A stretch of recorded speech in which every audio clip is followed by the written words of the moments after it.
Hello everyone, let's go straight into keyword triggers because this single skill can change your PMOCP TM exam score dramatically. Keyword triggers are specific words or phrases in a question that signal the underlying concept, domain, or expected PMI mindset. Now let me say that very simply.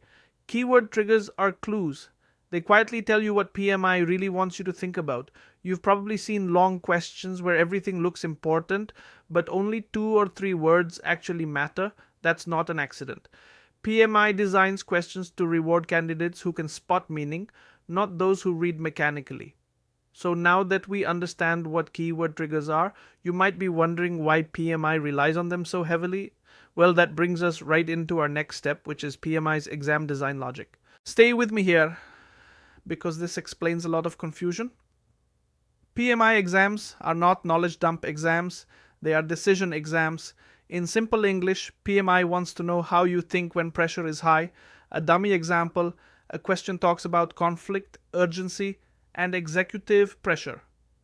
Those words are not decoration, they are signals. You've probably noticed that 2 answer options look technically correct, but one fits the situation better. Keyword triggers guide you to that option. PMI expects PMO leaders to read between the lines, just like in real meetings. So now that we have seen why keyword triggers exist, you might be wondering what kinds of keywords PMI commonly uses.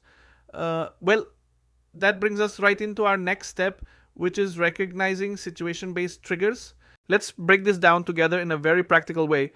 In PMBOK R thinking, words related to urgency, escalation, resistance, alignment, or value often point directly to the correct leadership response.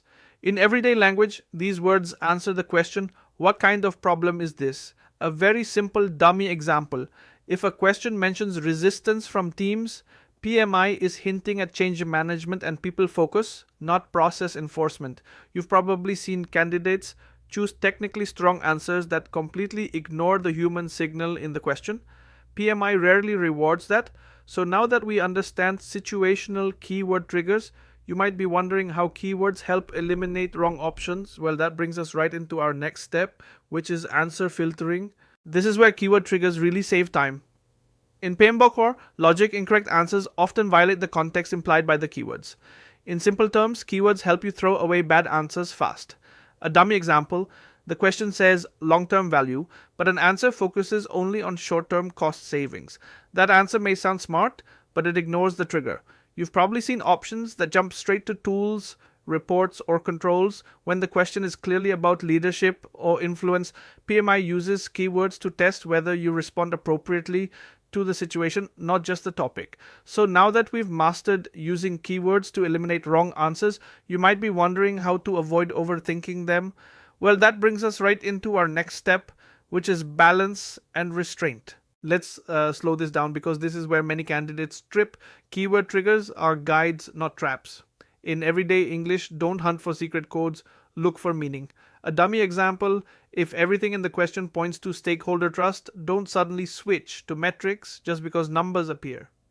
You've probably seen people second guess themselves and change a correct answer because of one distracting word. PMI rewards calm, grounded thinking. The best candidates notice keywords naturally or without forcing interpretation. So now that we understand how to use keyword triggers without overdoing it, you might be wondering how to practice this skill effectively. Well, that brings us right into our final step, which is exam-ready practice. Let's tie everything together in a confident way. Keyword triggers are your silent exam partners. They point you toward the right domain, the right mindset, and the right action. In very simple terms, they help you think like PMI expects a PMO leader to think.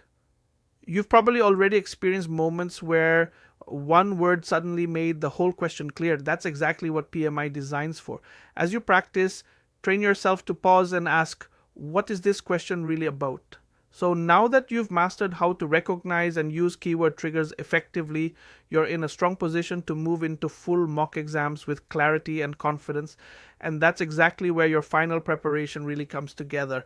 We are going to discuss about time management strategy in next chapter.